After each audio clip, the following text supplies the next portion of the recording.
So many wholesalers, when they talk to a motivated seller, they get a question and they get so scared. They get so freaked out. They don't know what to say. Something as simple as, what's your offer? Literally will bring a brand new wholesaler or possibly you to your knees. You get clammy.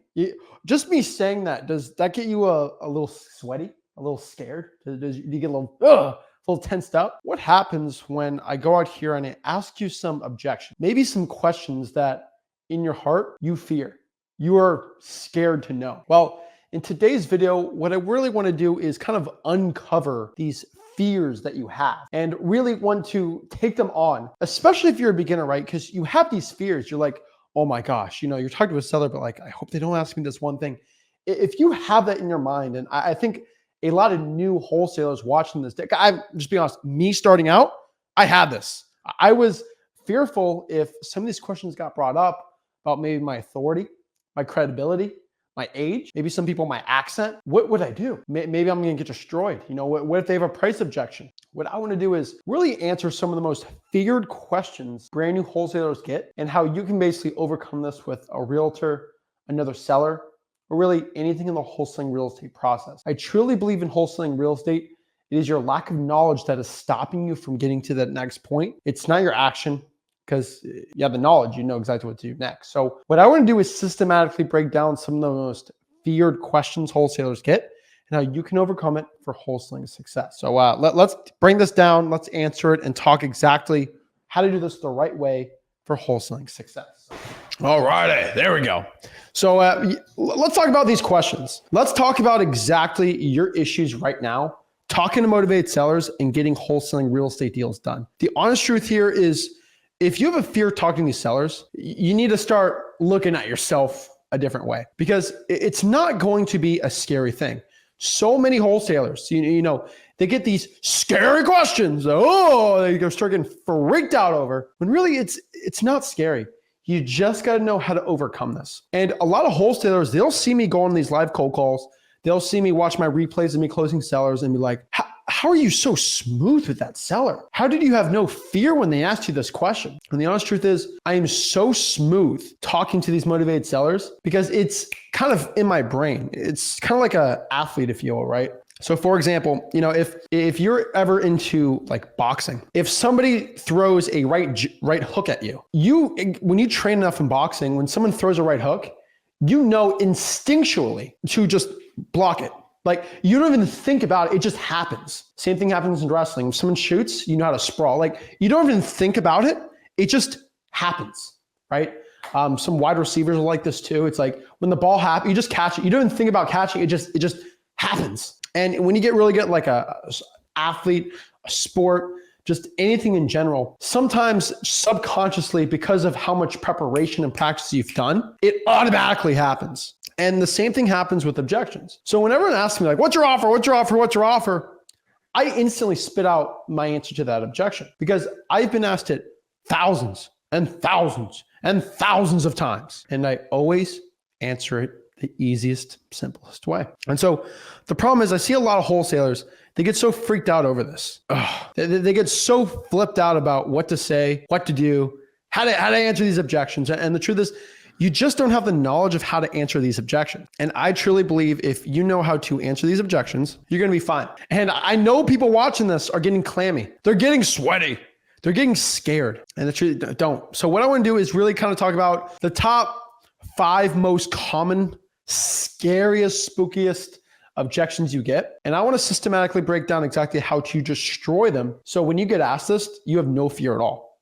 And I know it's scary for me to break this down for you, but really, if you just practice it enough, you're good. Simple. So when someone throws the right hook, you know how to protect yourself. So again, let me reiterate this. I've said this before, but it's true. There is no fear when it comes out here to talk to a motivated seller. It's just a lack of knowledge of what to say. Now, you're not physically being intimidated over the phone. No. What you're doing instead is you have a lack of knowledge of what to say that is affecting you having wholesaling success. So let's break these down and let's talk about it so we know exactly what to say for success here. First and foremost, ladies and gentlemen, what is your offer? This is the scariest one. This is the most common one. And this is the one that's probably making you pee your pants right now. Hey, Zach, what's your offer? What's your offer? What's your offer? What's your offer? And you might be super scared right now to answer this. And the truth is, what I want to do is kind of teach you in two ways. What I want to do is just tell you exactly what I would say and then systematically give you the script right now in this video. So first and foremost, what is your offer? Hey, Mr. Seller, I appreciate you asking that. Before I give you the offer right now, can I just ask you one quick question? Yeah, sure. What is it? Have you ever bought in a car? Yeah, I bought in a car before. Oh yeah. So kind of like buying a car, like your house. I just got to ask you this quick question, but when you bought your car, did you test drove it before you bought it? Yeah, duh, of course I test drove the house. Of course I test drove the car before I bought it. Okay. Well, kind of like a house and just like a car, I need to go see it in person before I give you an offer. Before I actually go and buy the car, I have to go test drive it. And I just got to go see the house in person, look at it, and really get a feel before I can commit to you an offer on the property. The thing is, I'm a man of my word here, Mr. Seller. And if I'm going to give you an offer, I'm going to stick to it. I'm not going to play games. I'm not going to go around town with you here and shop you around. I give you my commitment. And for me to do that, I have to go see the house, physically see it yourself, and see if we can make it work or not. When's a good time for me to come by and look at the house? Simple as that, right? And so it's not as complicated as you make it seem. Like, what's your offer? I call it the car analogy, and that's the best way to kind of overcome it with a seller like this. But basically say, hey, have you ever test driven a car? Yes. Well, like me buying a car, I have to test drive the house. What do you mean? Well, I have to actually go see it, feel it, touch it, look at it, and really understand it. Then I can give you the offer. There's no way I'm going to give an offer before test driving it, right? I actually have to go see it in person. Oh, I mean, that makes sense. And then you hit them with seeing if they're actually looking to sell. I like hitting them with when's a good time for me to go see the house, since we're talking about test driving. It kind of shifts the blame off, and it's one of the best ways to get wholesaling real estate deals done, objections done, and show you how serious you are. I see so many wholesalers go out here and get so freaked out. But if you just know how to talk about that, what's your offer objection, you're good to go. The problem is, yeah, I've been answering this objection the same way for 3-4 years now. But to this day, I get new wholesalers. Oh, what do I do? You just got to do it. And you just boom, boom, boom, boom, boom. If you know how to do it the right way, you're going to be fine. So don't be flipping out. Don't be freaking out. You should be good here. Now, number 2 here. Another wholesaler offered me more for my house. So it's one of my favorite ones, right? Yeah. People freak out when they hear this. I answer it in a pretty simple way here. My best way that I answer this is, okay, that's great. What's their name?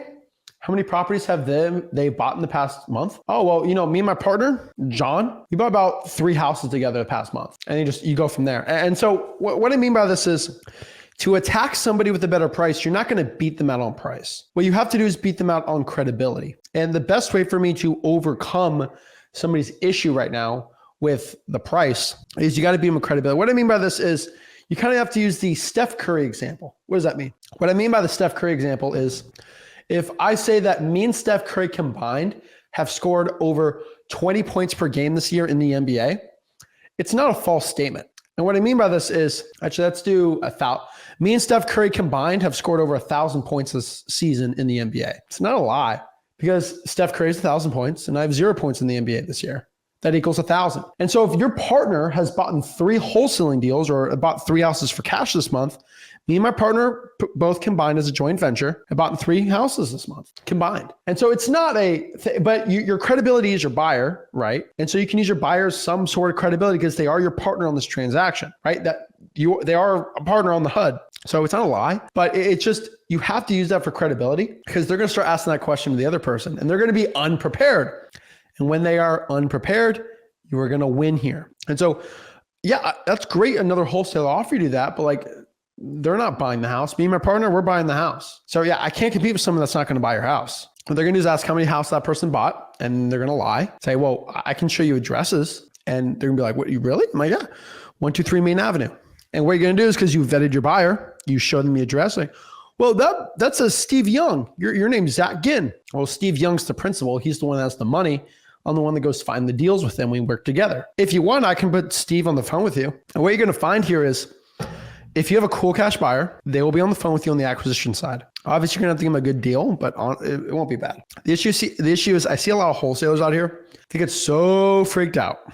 you can be a little more transparent if they're pushing you hard here. I don't really understand that issue. Just you can put Steve on. You can put. I've had my buyers on the phone with sellers before. It works. The thing is, if you're scared of it, but put the buyer on the phone. If they want to get through all the credibility, it gets stupid.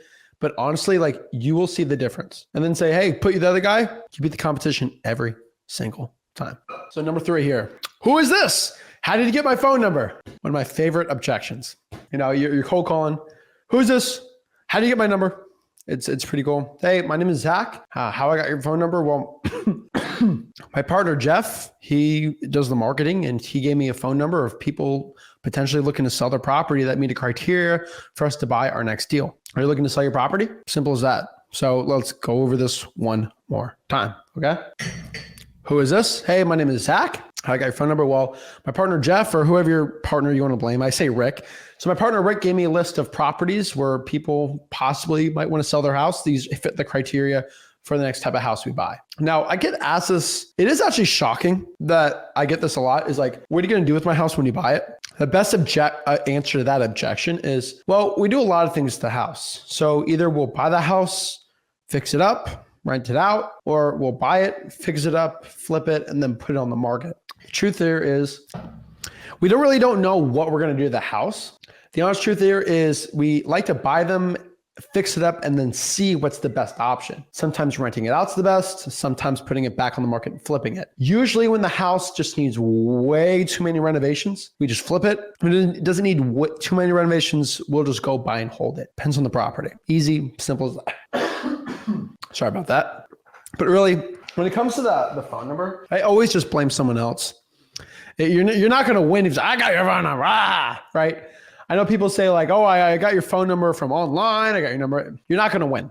Let me just be honest. You ain't going to win that. Okay. Just got to be simple. Got to be to the point and make it easy. Number 4 here.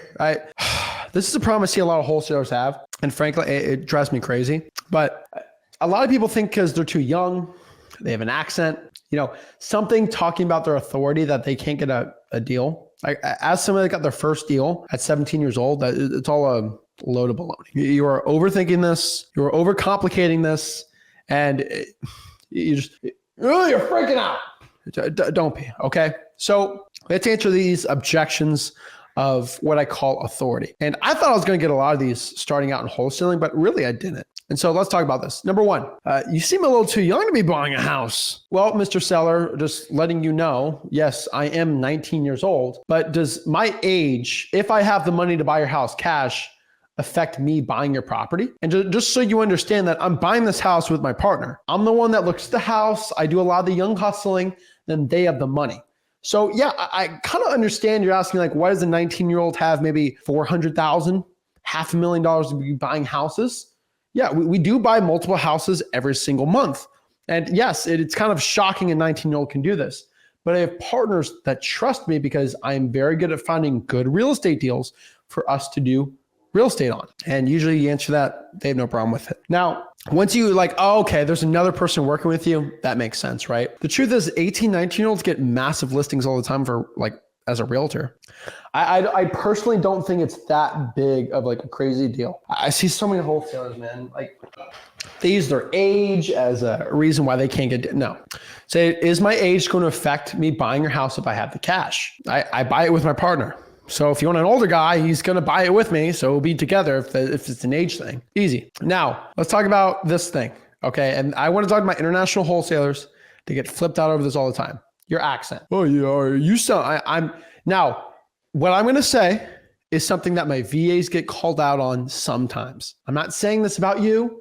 I'm not saying about anyone with an accent. There's people with accents make way more money in wholesaling than me. But I will say this is a court objection, which I think is stupid, but it gets asked. Okay, so don't quote me on this, but it is something that does get asked, so we got to talk about, right? So let's say somebody's calling from England, right? They're from Liverpool. They're calling, and they say this. Use whatever country you want.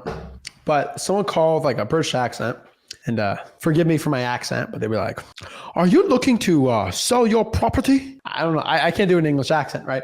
Do you want to sell your property? And, the old school redneck from Alabama is like, are you from Alabama? No, they're like, are you from England? Oh, I ain't no selling my dang property to someone that lives in London. I want to sell my property to an American. Yeehaw, roll tide. That's usually how the phone calls go. Now, I would apologize for saying the roll tide thing, but some people have used that moniker at the end of cold calls in the state of Alabama, and it ain't a bad word. And so a lot of people say, oh, I ain't selling my property to someone that lives in that dang country, only because you have an accent. It is the stupidest objection I get. And so you got to stand on your two feet on this. So if you live in a country and your first language is Arabic, and someone says, are you calling me from, Saudi Arabia or something like that? No, I'm calling you from America. Yes, I have an accent. I do speak multiple languages. Does the fact that I speak multiple languages affect me buying your house if I have the money? Like the richest man in the world right now has an accent. Elon Musk. He's the richest. He might be the second now. I don't even know. But nobody makes fun of Elon Musk because he has an accent. And I hate to tell you, some of the richest real estate guys all have accents. And I'll tell you, one of the richest guys in my local market, and this is just shout to the culture there. There's a lot of people from India that come to this country. They get they're surgeons, accountants, business owners. And there's one guy, he owns multiple gas stations and he makes millions of dollars and he saves his money and he pulls it more. And, he's from India. He's got a thick accent and he just buys real estate. It's easy, right? And does his accent affect him buying my houses? No.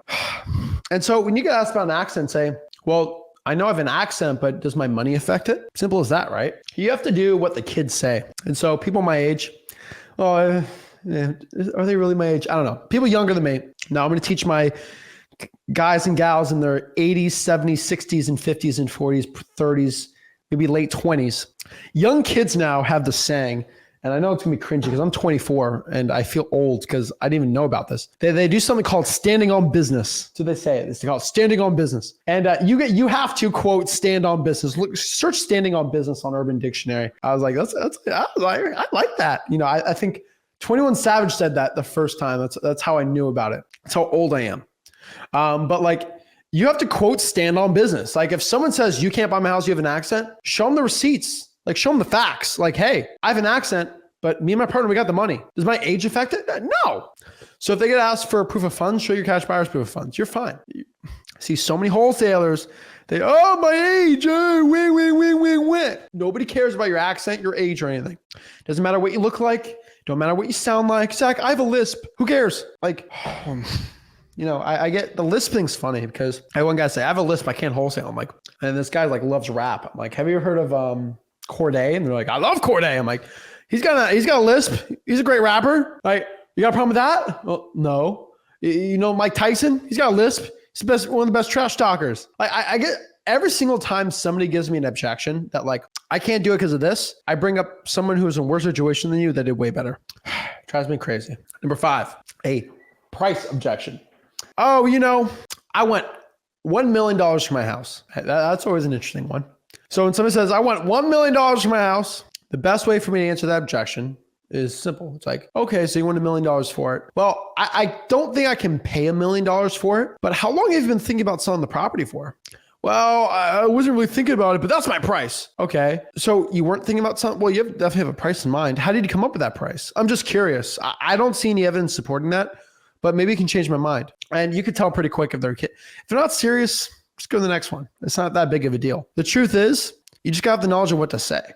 It drives me crazy. So many wholesalers get so freaked out over this. It's oh my gosh, what do I do if somebody talks about me, right? Oh my Lord. Guys, so many wholesalers get so freaked out right now when the truth is, if you know how to answer the objection, you're good to go. You know how to talk to wholesalers, you're fine. But the problem is so many wholesalers go out here and get freaked out that, my age, the way I look, the way I sound, I don't care. If you can go out here and just show up, get the reps in, you're going to be fine. Drives me crazy, right?